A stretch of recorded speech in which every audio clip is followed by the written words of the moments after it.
La Suisse est un pays de trains. Le réseau est super vaste, dense et très efficace. Ici, il n'y a pas d'industrie automobile, alors ça explique sûrement en partie cela. Il y a pourtant des partis conservateurs qui aimeraient augmenter les aides pour l'automobile au détriment du réseau ferré. Mais ne leur en déplaise, les Suisses adorent leurs trains.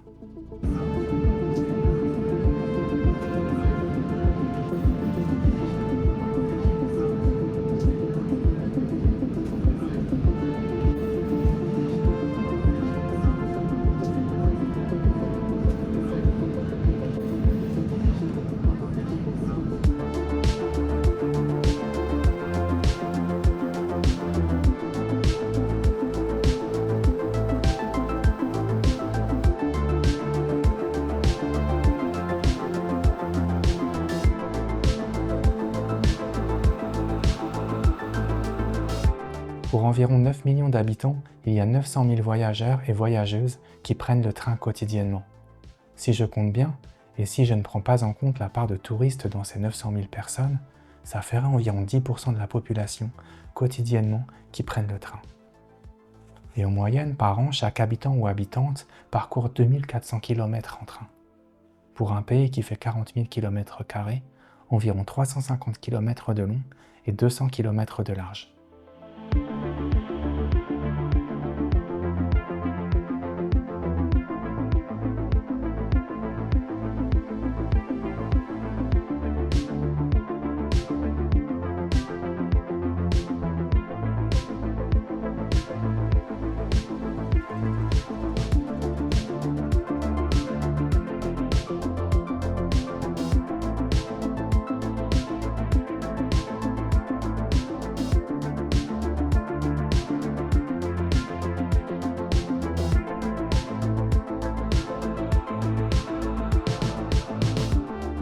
La première ligne de train en Suisse a été inaugurée en 1847.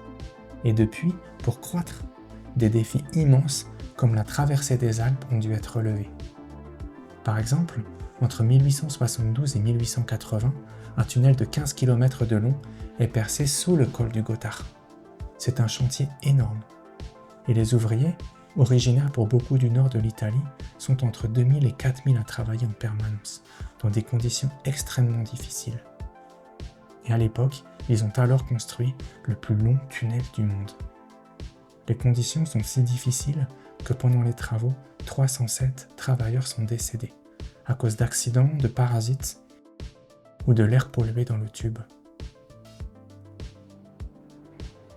Pour passer d'une vallée à l'autre, les trains ne passent pas toujours par des tunnels, ils passent aussi par des cols, et parfois même à haute altitude. J'ai voulu aujourd'hui passer ma journée dans le train, alors j'ai pris un pass journalier, et je prends la décision d'aller vers l'est, vers les Grisons, en passant par Zurich, Ruhr, la vallée de l'Albula, jusqu'à atteindre l'Hospizio Bernina à 2253 mètres d'altitude. C'est fou, on est au mois de mars, à l'extrême sud-est de la Suisse, dans les Alpes, et on peut se rendre ici par le train.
passé par ce col à pied et à vélo.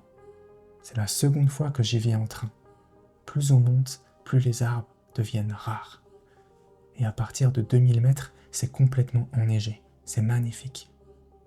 Et les montagnes sont majestueuses. On est dans les Grisons.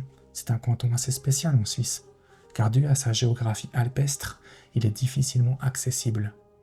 Ce n'est pas compliqué en soi, mais aujourd'hui ça prend encore du temps.